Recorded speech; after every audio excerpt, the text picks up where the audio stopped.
What's going on, guys? Welcome back to another episode of Bass and Prodigy. Now today I have a little experiment video. I'm going to be testing and comparing the cheapest Senko versus the most expensive Senko.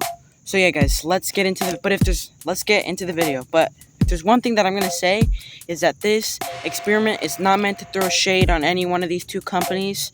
I just want to do a little experiment to see what Senko is really worth the money. So yeah, guys, let's get into the video. Alright, guys, it turns out that I forgot to hit record when I was rigging up the first Senko.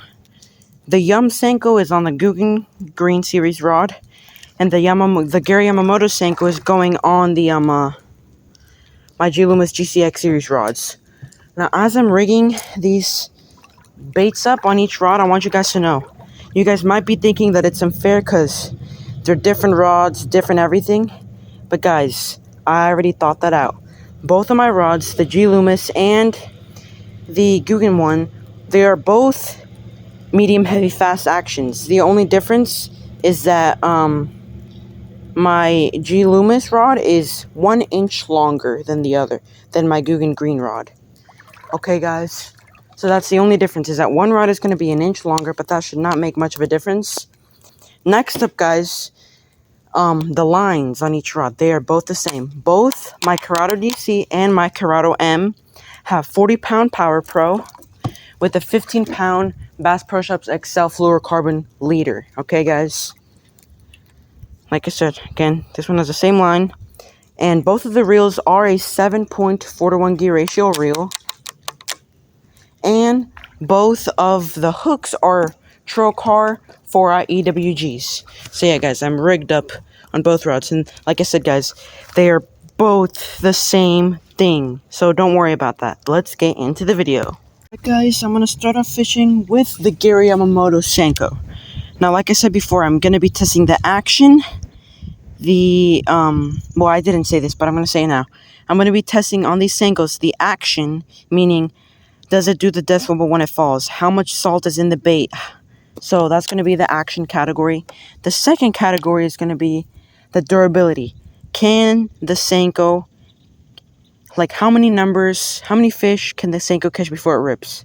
Does the salt or the ingredients affect the durability? So that's going to be the durability category, or the strength category. The next category is going to be price and value. So when I'm talking about price and value, I'm saying, is buying 10 Senkos for $8 worth it? Or is it better off going with 7 Senkos for $3? So let's get into the fishing now. I'm actually going to start off fishing in the same spot as my other video that I just posted recently. So let's take the first cast.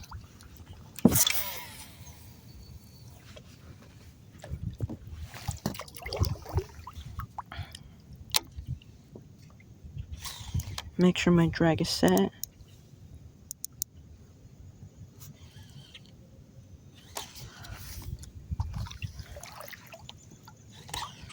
First, I gotta test the action of these.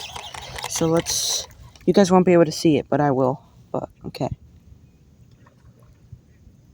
Okay, I will say this. The Gary Yamamoto ones have so much salt, which makes them very soft, which gives them an amazing little shimmy wobble as they go down.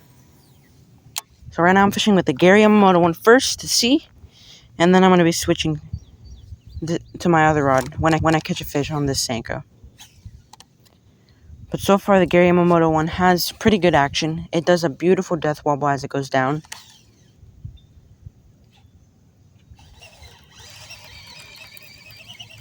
And guys, you do have some overcast conditions, meaning that there's a bunch of clouds in the sky, making it not hot today.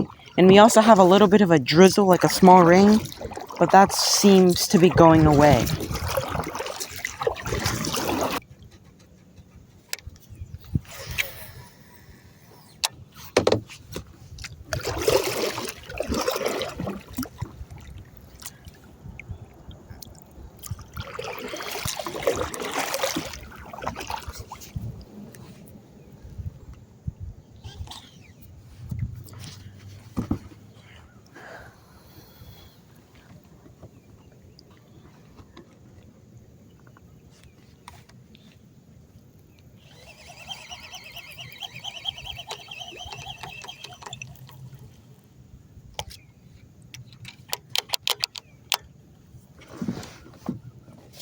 You know what, guys?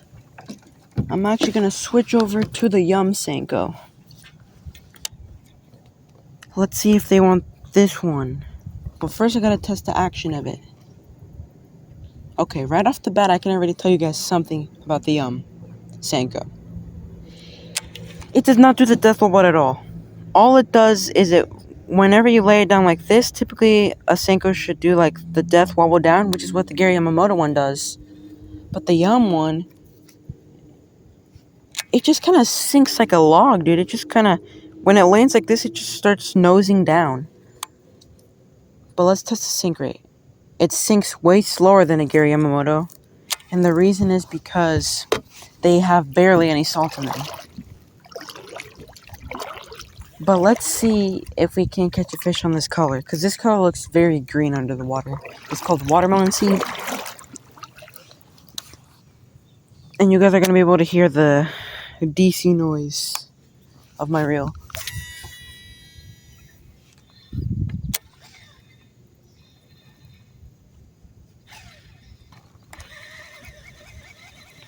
I have not used this rod and reel in a while since I got my new one. So, I'm trying to break it in again. But yeah, guys, let's get an actual cast in now.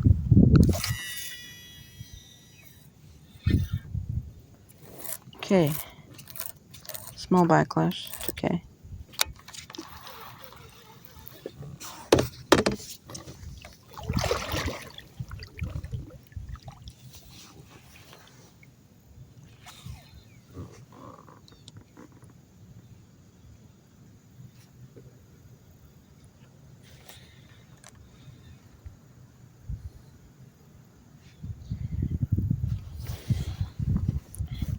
And one thing I will say about the Senkos is that they're a little bit skinnier. And they just look up smaller than regular Senkos.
I'm gonna switch back to the Gary Yamamoto Senko because they don't want this one.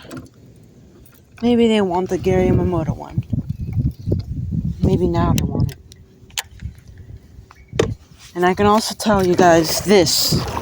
The Gary Yamamoto Senkos, they're so satisfying, and the reason why is because they're just so soft and squishy. Like, whenever I go to take it off my hook, the bait off my hook keeper on my rod, they're just so soft. And that's what makes them, in my opinion, some of the best Senkos ever.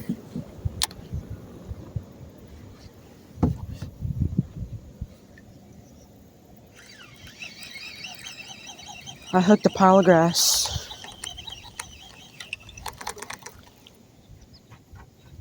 Alright.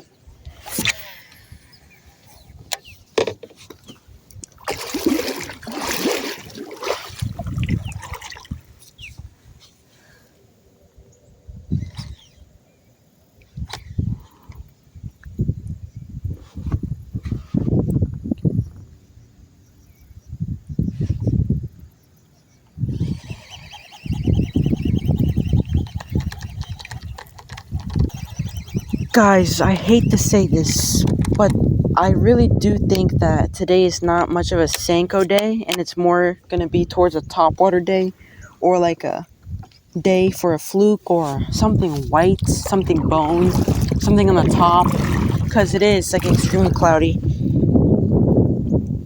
very cloudy. So what I'm going to do is I'm going to go to go to the bank, and explain to you guys from my own experience what I think the best Senko is.